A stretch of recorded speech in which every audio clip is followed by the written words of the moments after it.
ഗവർണർക്കെതിരെ ഉപരോധം തുടർന്ന് എസ്എഫ്ഐ. കാലടി സംസ്കൃത സർവകലാശാലയിൽ ഗവർണർ ആരിഫ് മുഹമ്മദ് ഖാനെതിരെ എസ്എഫ്ഐ ബാനർ. സംഖ്യസം സർവകലാശാലയിൽ വേണ്ട ഗവർണറെ എന്നാണ് ബാനറിലെ വാചകം. സർവകലാശാല മുഖ്യ കവാടത്തിലാണ് ബാനർ കെട്ടിയിരിക്കുന്നത്. വിവരങ്ങളുമായി കിരൺ കുമാറുണ്ട്. കിരൺ, ഗവർണർക്കെതിരായ സമരത്തിൽ ഉറച്ചു തന്നെ മുന്നോട്ട് പോകുകയാണ് എസ്എഫ്ഐ. അതിനിടയിലാണ് കാലടി സർവകലാശാലയിൽ ഇത്തരത്തിലൊരു ബാനർ ഗവർണർക്കെതിരെ ഉയർന്നിരിക്കുന്നത്. വിഷ്ണു, ഈ കാലടി സർവകലാശാലയുടെ മുഖ്യ കവാടത്തിലാണ് ഇത്തരത്തിലൊരു ബാനർ എസ്എഫ്ഐ വെച്ചിരിക്കുന്നത്. സംഗീതം ശാഖയിൽ മതി സർവകലാശാലയിൽ വേണ്ട ഗവർണറെ എന്നാണ് ഈ ബാനറിൽ എഴുതിയിരിക്കുന്നത്.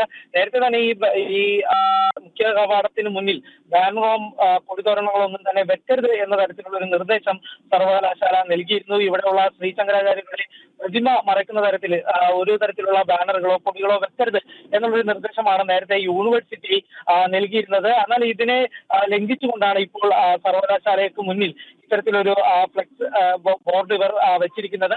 ഇത് ശങ്കരാചാര്യരുടെ പ്രതിമയ്ക്ക് തൊട്ട് സമീപമായി തന്നെ മുഖ്യ കവാടത്തിലേക്കുള്ള പ്രവേശന ഭാഗത്താണ് ഇത്തരത്തിലൊരു ബാനർ വെച്ചിരിക്കുന്നത്. ഏതായാലും ഗവർണർക്കെതിരായിട്ടുള്ള നടപടികൾ അല്ലെങ്കിൽ ഗവർണർക്കെതിരായിട്ടുള്ള ഉപരോധം ഇത് എസ്എഫ്ഐ തുടരുന്നു എന്ന് തന്നെയാണ് മനസ്സിലാക്കേണ്ടത്. ഏതായാലും നേരത്തെ തന്നെ ഈ എസ്എഫ്ഐ ഈ യൂണിവേഴ്സിറ്റികളിൽ ഒന്നും തന്നെ ഗവർണറെ കാലുകുത്താൻ അനുവദിക്കില്ല എന്ന് പറഞ്ഞിരുന്നു. ഇതിന് തൊട്ടു പിന്നാലെയാണ് ഇപ്പോൾ കാലടി സർവകലാശാലയിലും ഇത്തരത്തിലൊരു ഫ്ലെക്സ് എസ്എഫ്ഐ വെച്ചിരിക്കുന്നത്.